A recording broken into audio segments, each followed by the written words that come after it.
orientado pelo padre que tenho que fazer minha profissão de fé perante a paróquia, na missa, para ser recebido novamente na Igreja Católica. É o mesmo padre que me disse que não posso participar dos sacramentos. Apesar de sempre falar em público com facilidade quando era testemunha de Jeová, estou com receio. Pode me ajudar nesse sentido? É interessante, Ângelo, que você disse que procurou um padre, ele disse uma coisa, se procurou outro padre, ele disse outra coisa. Por isso que eu falo, gente, que é muito importante vocês buscarem direção espiritual, porque o padre tem informações que eu não tenho. E às vezes o padre conhece uma circunstância da sua vida que eu não conheço. E ele conhece em segredo de confissão, inclusive. Então, assim, procure sempre um bom padre e dê ouvidos para esse bom padre.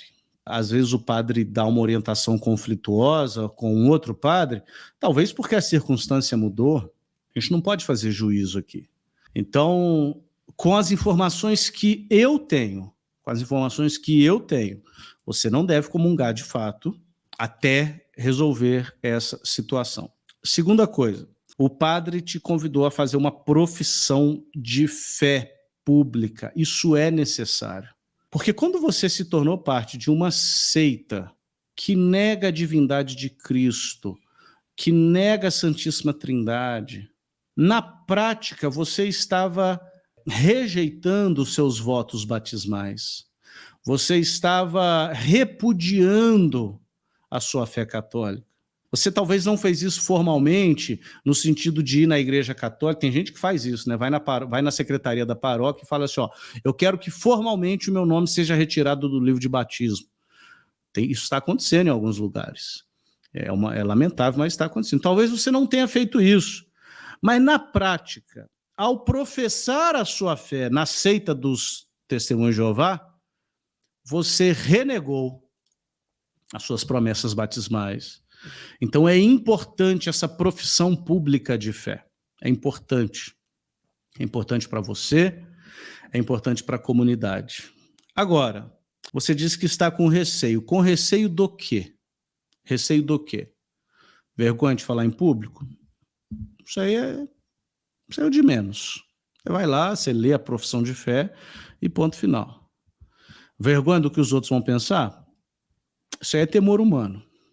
Se você for basear sua vida no que os outros vão pensar, você não vai fazer nada. Nada. Absolutamente nada. Tá? Imagina se eu fosse ficar com medo do que os outros iam pensar. Assim, imagina se eu viro católico. Aí eu tô com medo do que os evangélicos vão falar de mim. Imagina se eu viro evangélico. Aí eu fico com medo do que os católicos vão falar de mim. Imagina se eu viro ateu, aí eu fico com medo do que os evangélicos e os católicos vão falar de mim. Gente, sempre vai ter alguém para falar de você, sempre. Você não controla a opinião dos outros ao seu respeito. A única coisa que você pode controlar é a sua integridade perante Deus. E aqui é uma questão de integridade perante Deus. É uma questão de integridade perante Deus. Então, meu amigo, para com esse receio e lembre-se que o Senhor Jesus disse que aquele que confessá-lo perante os homens, ele o confessará perante o Pai. Mas aquele que negar Jesus perante os homens, Jesus também negará este perante o Pai. Tá bom? Não tenha medo, não tenha medo. Uma das frases que está presente na Bíblia centenas de vezes, não temas, e uma das frases que o São João Paulo II dizia o tempo todo, não tenhais medo. Não tem medo não, não dói, ninguém tem poder sobre você.